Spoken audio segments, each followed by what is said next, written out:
Hola amigos, bueno, hoy es 28 de marzo de 2018. Bueno, ok, mañana, si Dios me presta la vida, salgo desde Buenaventura hacia la isla Gorgona a hacer pues un documental ahí en relación pues con lo que fue la isla prisión Gorgona, como la famosa Alcatraz, La Roca, en la bahía de California, Estados Unidos. Acá en Colombia tuvimos nuestro Alcatraz, que fue la isla prisión Gorgona desde 1960 hasta 1985, cuando en el gobierno del presidente Belisario Betancur la clausuró. Es hacerle un seguimiento y conocer pues de pronto también la biografía de ese famoso pues psicópata que fue Daniel Camargo Barbosa, el papillón colombiano, porque se fugó en 1984 y cogió costa por Ecuador hacia Guayaquil, donde se suma que hubo más de 75 mujeres asesinadas por este señor, que finalmente terminó en una cárcel de García en Guayaquil y purgando una sentencia. En 1994, un 13 de noviembre, lo asesinó otro interno allá. Ahí compartió celda con otro famoso psicópata, que fue Pedro Alonso López, el monstruo de los Andes. Dos fulanos siniestros, criminales, que cuenta la historia colombiana entre tantos: el Garavito, Manuel Octavio Bermúdez, el monstruo de los Cañaduzales. En fin, ustedes pueden ver ahí en YouTube la biografía de estos, por lo menos todo lo que existen reportajes de estas personas. Hoy, ya para cerrar el ciclo que se avecina en el caso Isidoro para el próximo 2 de abril, tengo la sesión última con un testigo de la defensa a las 2 de la tarde, 1:30 o 2 de la tarde. Y se va a dar el alegato de cierre o de conclusión por la fiscal, la representante de la víctima y este defensor de confianza, en este caso, del señor Isidoro Díaz Oliveros. Pues bien, hoy voy a darme a esta tarea. Esto es parte mía, de decir este alegato de cierre de clausura, de cómo más o menos, porque a la hora de la verdad sobre esto no hay literatura.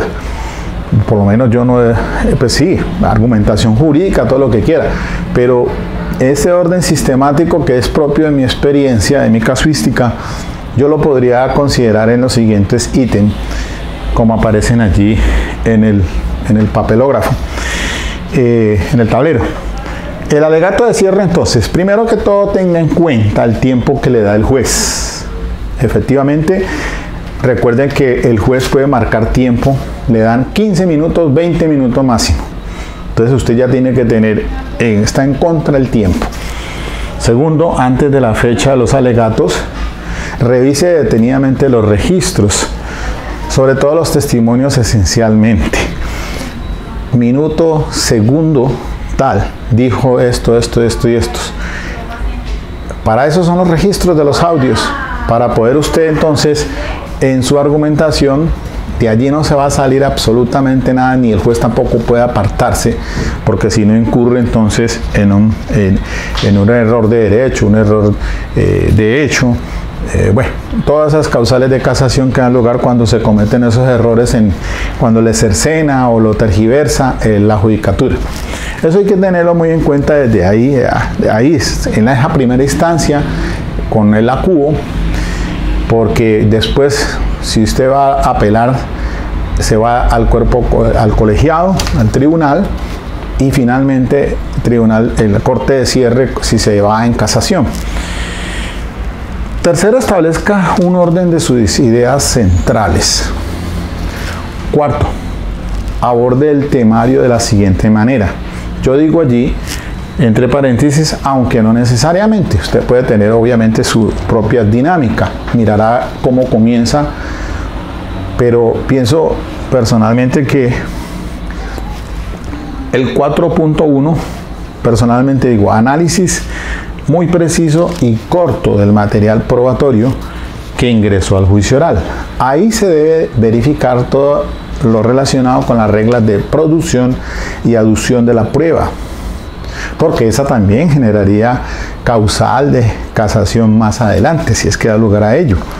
4.2. Cite la jurisprudencia de la Corte Suprema de Justicia y de la Corte Constitucional para apoyar su argumentación jurídica. Eso sí sea preciso, no se ponga a inventar usted jurisprudencia que no existe, porque si usted va a citar jurisprudencia tiene que dar el radicado, la fecha exacta y el ponente. Cosa de que el juez, cuando desee revisar, se dé cuenta que esencialmente existe esa jurisprudencia sobre ese tema. 4.2. 4.3. Las conclusiones finales. Entonces, por ejemplo, en el caso de Isidoro, aunque falta mi último testigo, pero fíjese bien que aquí voy a hacer una exposición breve, sucinta, tomando en cuenta el tiempo, digamos que me dé 10 minutos, 15 minutos máximo. Yo tengo 20 minutos dentro de esta capacitación virtual, pero vamos a ver cómo me va. Y hagamos el ejercicio.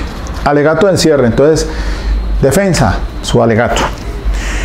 Dice así, entonces, paréntesis, en el caso de Isidoro, para que ustedes se vayan dando cuenta. Me voy a fundamentar en una decisión del Tribunal Superior del Distrito Judicial de Cali, dentro del recado 76001, raya 6000, raya 679, raya 2012, raya 02604, raya 00. Procesado Nicolás Cardona Acevedo, delitos actos sexuales con menor de 14 años, agravado, procedencia del Juzgado 21 Penal del Circuito, con funciones de conocimiento de Cali, fecha 8 de marzo del 2016, acta 061, magistrado ponente, doctora Socorro Mora Insuasti, Leosmar Benjamín Muñoz Alvear y Roberto Felipe Muñoz Ortiz. En esta decisión se revoca una condena del juzgado 21, o sea, el juzgado acuo, primera instancia, y se absuelve. El recurso de apelación contra la sentencia de primera instancia indica que la sentencia se fundamentó exclusivamente en prueba de referencia, controvirtiendo el mandato legal y constitucional, ya que a juicio no concurrió la menor víctima, la cual es la única presencial de los hechos, por lo que los demás testimonios, al no haber presenciado ningún hecho delictivo del acusado, no tienen la calidad de prueba directa, y mal haría en condenarse con base en estos testigos. Que ha existido un error al momento de valorar las pruebas por parte de la primera instancia, ya que no es posible darles la connotación de testigos directos cuando la realidad es que se constituyen en pruebas de referencia. El juicio de responsabilidad, en este caso de Isidoro Díaz Oliveros, se hará a partir de los siguientes testimonios de los doctores. 2 puntos. Óscar Mondragón Salas, médico legista. Claudia Eugenia Córdoba Rosero, psicóloga forense de medicina legal. Y Aleida Segura Galindo, policía judicial de CTI, psicóloga clínica, que hiciera la entrevista. Y los testimonios de Margot Peña Galíndez, la mamá, Yolanda Quinayas, la abuela la menor, y la tía Blanca Lida Ruiz Peña. En cámara Gesell concurrió la menor, pero como hubo que retirarla a la judicatura a petición de la defensa de familia, no se ejerció el derecho de contradicción ni el de confrontación, que son los pilares de este sistema de tendencia acusatoria. Por lo tanto, ese testimonio no puede ser considerado como testigo directo.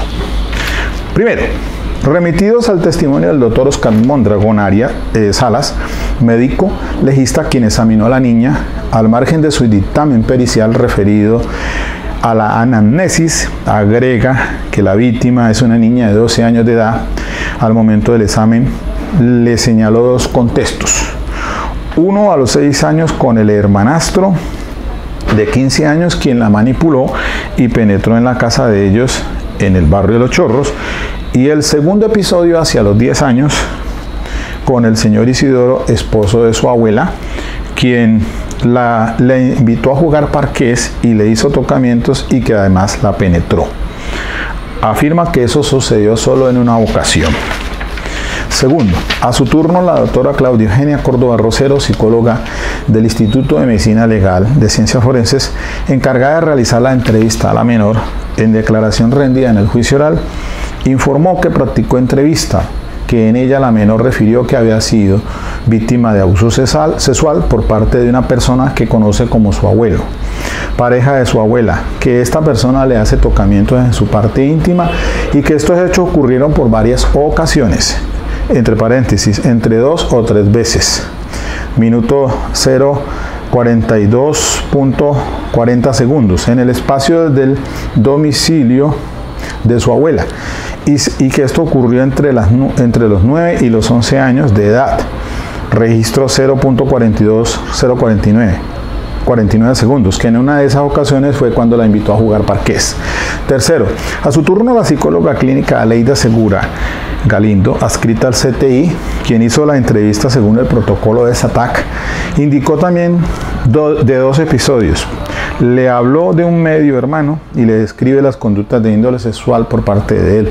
Respecto al segundo episodio, señala a su abuelo hechos ocurridos para cuando ya cumplió los 10 años, que el señor Silvio, entre paréntesis, así lo dijo la psicóloga, el señor se llama Isidoro, en una ocasión que ella no estaba, la entró a su residencia a jugar parqués y que en el cuarto el señor Silvio comenzó a tocarla, que luego la tiró a la cama, le quitó la ropa y la obligó a sentarse encima, pero que no tiene claridad si la penetró, pero que ella observa cuando de su vagina le salió sangre y tenía mucho dolor. En ese momento escuchó a su abuela decir: buenas, ya llegué, pues siempre se anunciaba desde la parte alta de las escaleras, donde rápidamente el señor Silvio la viste a ella y se coloca su pantaloneta, haciendo que jugaban parqués. Dice que no supo si su abuela se percató cuando entró a su casa. La entrevistadora de Caibas, Aleida Segura Galindo, afirma que la menor siempre estuvo dispuesta, abierta al diálogo y le dio respuesta a todas sus preguntas. Sobre el comportamiento sexual con su abuelo, le refirió que fue una sola vez. Si bien es cierto, ella no aporta la fecha en que ocurre este último abuso sexual. No recordó la fecha, pero hace memoria y dice que fue a los 10 años y que lo recuerda muy bien porque para esa misma fecha estaban próximos a trasladarse y que les faltaba como un mes, que por eso ella lo tiene muy claro. Que ella, o sea la menor, le relató de forma natural, voluntaria y espontánea a su tía. El doctor Oscar Mondragón Salas, al examen físico, no evidenció ningún trauma agudo. Observa un himen integral anular no elástico y una región anal completamente normal.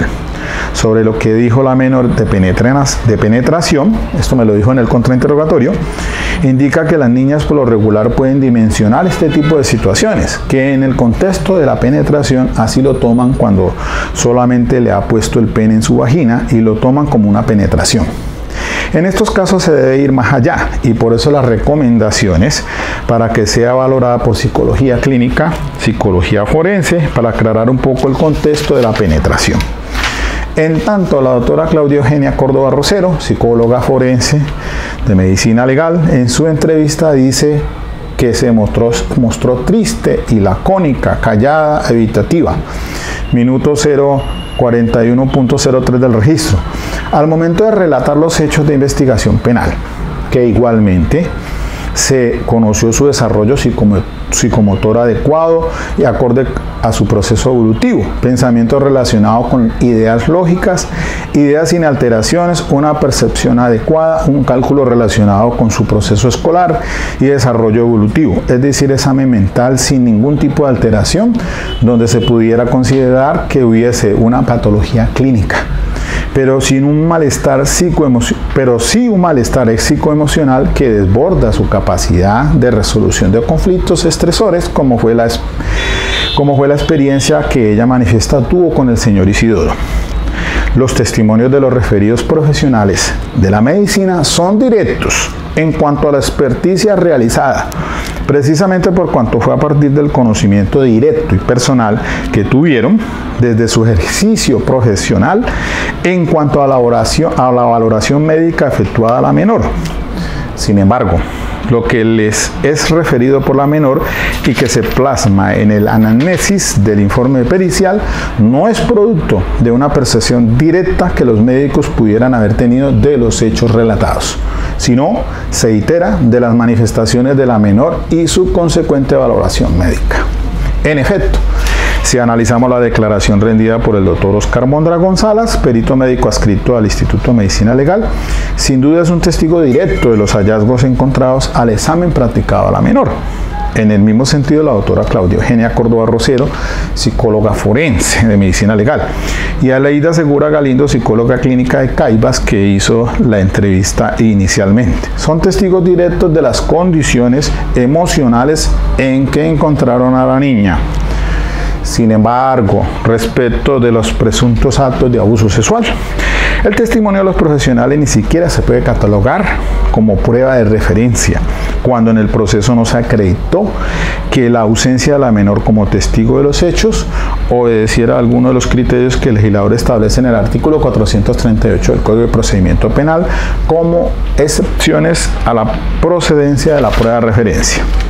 En este caso, la menor PAS, concurrió como testigo directo al juicio oral, pero ante su condición emocional fue retirada por la judicatura a petición de la defensora de familia, sin que se pudiera realizar el ejercicio del contradictorio y sobre todo la confrontación.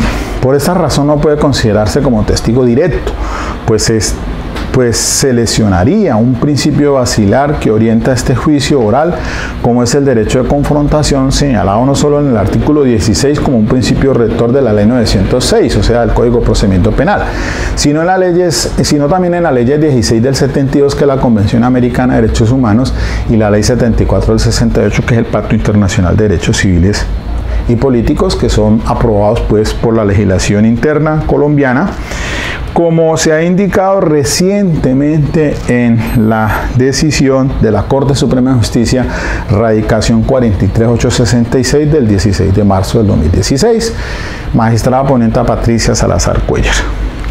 De otra parte, la Fiscalía en la audiencia preparatoria no dio cumplimiento a lo que ha indicado la Corte Suprema de Justicia en el radicado 44056 del 28 de octubre del 2015 de la misma magistrada Patricia Salazar Cuellar.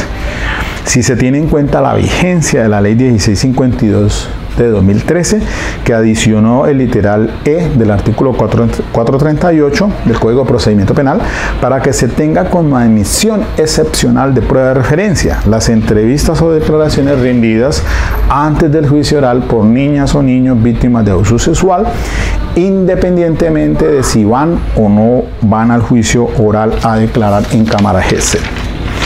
En esos términos estamos ante testigos de oídas, bajo el entendido que el conocimiento que han tenido sobre esos hechos proviene de una fuente diferente a su propia percepción directa de los acontecimientos. Surge en evidencia entonces que los tres profesionales son testigos de oídas frente a las manifestaciones que hizo la menor en relación con la indebida conducta del señor Isidoro Díaz Oliveros. Ello en razón de que tales afirmaciones no corresponden a una percepción directa de los hechos, sino a las referencias que los testigos hacen de un hecho vivencial de un tercero, en este caso la propia víctima. En ese orden de ideas, sobran las declaraciones,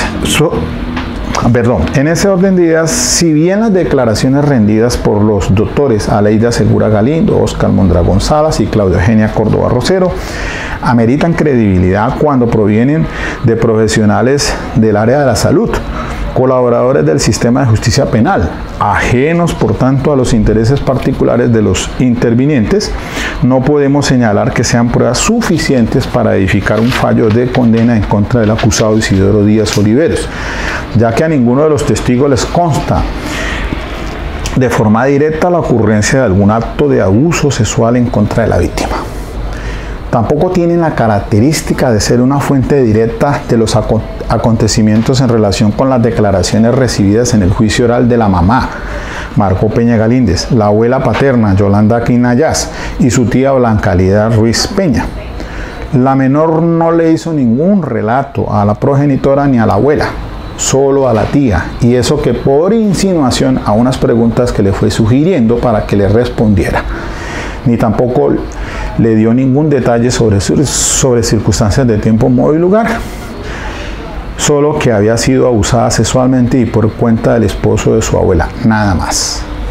No puede olvidarse que el legislador prevé que no es posible edificar un fallo de condena con base en pruebas que no son directas, en la modalidad de testimonio de oídas, ya que, como he dicho, los profesionales de la medicina y la psicóloga de Caibas que rindieron su testimonio tienen la calidad de testigos directos de las experticias realizadas y las conclusiones que efectuaron, pero no les consta de forma directa lo relatado por la menor, al igual que la madre, la abuela y la tía, a quienes tampoco les consta si los hechos sucedieron o no, precisamente porque no lo presenciaron. No se han cumplido por la Fiscalía los derroteros de valoración de entrevistas forenses realizados a menores víctimas de esta clase de delitos, según lo regulado por la Ley 1652 del 12 de julio del 2013. Tales hipótesis no se encuentran presentes dentro del presente asunto y por lo tanto no es posible su aplicación. Impera en consecuencia, conclusión, reconocer a favor de Isidoro Díaz Oliveros ese principio fundamental que como garantía procesal se consagra como imperativo categórico que recoge nuestra Constitución política en el artículo 29, que establece la presunción de inocencia y indubio pro reo, que impone que toda duda se resuelve a favor del procesado, desarrollado también en el artículo 7º de la Ley 906 del 2004 como principio rector. Punto. Brevemente, listo. Ni siquiera me estoy refiriendo aquí a mis testigos que entraron al juicio oral. Estoy atacando lo que no hizo la fiscal, lo que no probó la fiscalía. Si después me da para entonces abordar mis testigos como mi teoría del caso, pues entonces haría un resumen de mis testimonios en ese punto, diciendo pues que la fiscalía no probó, más allá de toda duda, lo que dijo en el alegato inicial o en su teoría del caso, que la defensa en el desarrollo del debate probatorio sí presentó una hipótesis plausible y de más talla que la que ha querido probar la fiscalía. Por ende, está por lo menos equilibrada la balanza más a favor de la defensa en ese aspecto. Es decir, que hay una hipótesis que genera entonces la duda de que realmente eso que dijo se denunció realmente existiera. Entonces, señor juez, pues sencillamente usted toma la decisión de anunciar el sentido del fallo absolutorio. Listo, se acabó el asunto, ya, eso es todo. Mire, igual que el caso con el señor Eduardo Córdoba por el asunto del homicidio del prestamista. Bueno, yo aquí lo estoy así redactando porque lo voy a llevar preciso, pues mejor. En el otro caso lo hice mentalmente, ya tenía más o menos la idea. ¿Puedo hacer lo mismo acá? Pues si en caso tal de que el juez diga no me venga a leer, pero no, estoy resumiendo obviamente muy puntual de lo que encuentro yo para resolver dentro de la argumentación jurídica que me lleven a absolver en este caso al señor Isidoro Díaz Oliveros por esos presuntos delitos que se le acusó por parte de la fiscalía. Bueno, yo creo que esto no, pues hasta aquí nomás. Quizás de pronto hayan libros sobre este tema, pero pienso, yo acá lo hago es como un ejercicio más de casuística, de lo que he vivido en mi experiencia. Son los dos casos que aparecen allí en el portal. Pues ha habido otros, obviamente, pero pues aquí ustedes le han hecho un seguimiento muy juicioso y sé que están pendientes. Si alguien por ahí me ha dicho, Miguel, ¿por qué no trabaja el tema de esto, del alegato de cierre? Por ahí otro me revisó el del caso de Eduardo Córdoba y me dijo, hombre, me parece ese alegato de cierre interesante, bien fundamentado, puntual. no lo he encontrado en ningún libro, no hay literatura. Pues claro, de pronto yo pienso que en esto conjugan dos cosas, ¿no? La experiencia, plasmarla en los libros. Muchos que escriben, pues de pronto no han tenido la experiencia. Será que tienen otra experiencia en otros temas, pero bueno, esto se da es así en el día a día. Y como yo les he dicho a ustedes reiteradamente, en este sistema, solo las experiencias repetidas te dan las habilidades, las competencias. Bueno, mis queridos amigos, me despido brevemente con este tema y mañana tour hacia la isla Gorgona. Y vamos a ver cómo nos va. Él me va a acompañar el hijo, que es el que pues él estudia cine y comunicaciones digitales, sabe de estos temas de filmación, videos, de pronto para hacer algo bien chévere allí y bueno, conocer eso, lo que fue, ahora son ruinas, lo que está allá pero llama la atención pues, quizás esas son de las cosas que a uno le entra curiosidad, a ver cómo fue que este señor se voló, cómo vivían allá en ese sitio, bueno, todo eso que atraviesa por la cabeza de un condenado que lo llevan en esas condiciones, trasladado desde Buenaventura en un barco en ese entonces, pues seguramente hasta esa locación en el Pacífico nuestro colombiano, frente a las costas del municipio de Guapi. Un sitio turístico de una reserva natural pues que tiene mucho de qué mostrar, pues donde se practica buceo, en fin, hay una fauna muy pues abundante en ese, incluso es un sitio de investigación, biólogos seguramente van pues toda esta gente que se dedican a hacer esa clase de estudios, como las Islas Galápagos, pues aquí también en Sudamérica. Bueno, mis amigos, entonces espero pues que les guste este tema, que les sirva de orientación y esperemos a ver cómo me va entonces el martes ya finalmente, a ver qué es lo que va a pasar allí en ese juicio de Isidoro que me tiene rayando el disco. Buen fin de Semana Santa, mediten, muy concentrados en su espiritualidad, en su familia, recapacitemos tantas cosas que vivimos y tratemos de renovarnos y ser mejor persona. Ok,